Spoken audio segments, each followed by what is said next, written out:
Okay, so today we're going to be looking at ActiveCampaign site tracking and how to set that up so that you can track all your known users and get their data of when they're visiting your site, what pages they're visiting, stored in ActiveCampaign.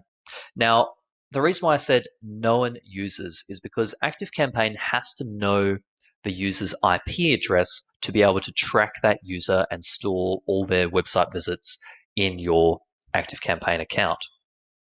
And for ActiveCampaign to know the user's IP address, that user has to have filled out a form or opened an email. So one of those two methods will then set the IP for that contact, and then all those site visits with that IP will then be associated back to that contact record. So here we've got the site tracking. We want to enable that here, and we're just under the settings menu under tracking. So we've turned on site tracking. Then we want to come down here and copy this code. You want to copy the whole code. And then in the WordPress backend, you want to go to add a plugin, type in footer scripts or header scripts. And then here's our plugin here. And that will be under the tools menu, I think, or the settings menu. Yep, settings menu, header and footer scripts. We'll just open that up. And here we've got all of our scripts in here. Now, ActiveCampaign will just add to the scripts in footer because that's where ActiveCampaign has asked us to add that. And all you have to do is just paste that code in here and then click on save. Simple as that. Now, that's adding the code. The next step is that we have to also whitelist the URL. So you'll have to add this tracking code to all your domains that you want to be tracked, all the subdomains on those domains, and pretty much any other website that you want to track the user on. So a subdomain would be, say, blog.mitch.com or social.mitch.com. It's got that extra word before the main URL. That's a subdomain. And then a normal URL, we can just grab this link here, paste that in there, get rid of all this junk at the end, and then click on add.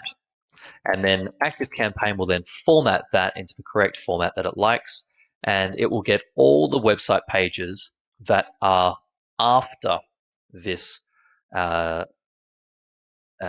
string. So the start of the string starts with that, and then it will get all the pages that are after that. So if it was mitchbayless.com/blog and you had all your blogs there, that would be fine.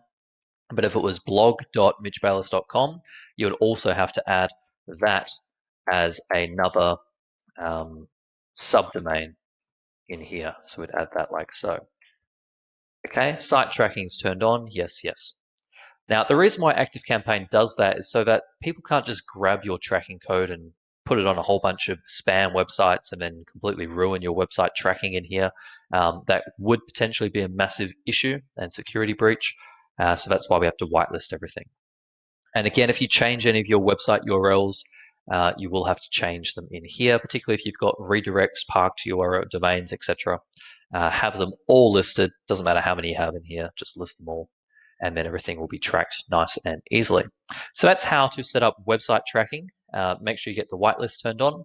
Once that is set up, then anytime a contact visits your website, you'll then have all their activity showing up here in the recent feed, and it will show you what pages they've visited and the date and time that they've visited those pages. And you can then use that in your automations to then trigger and stop automations based on the number of site visits or the pages they have or have not visited and all that sort of fun stuff.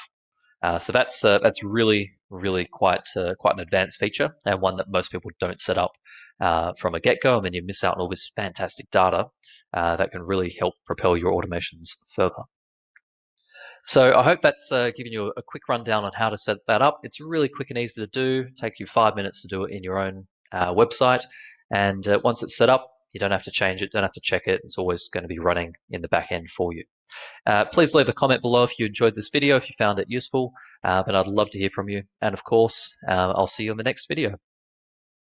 Hi, I'm Mitch Bayless, and if you're looking for someone to help you with your business automation, then click the button below to schedule your free call today. And if you found this video useful, remember to click like. And also subscribe to our channel for more videos.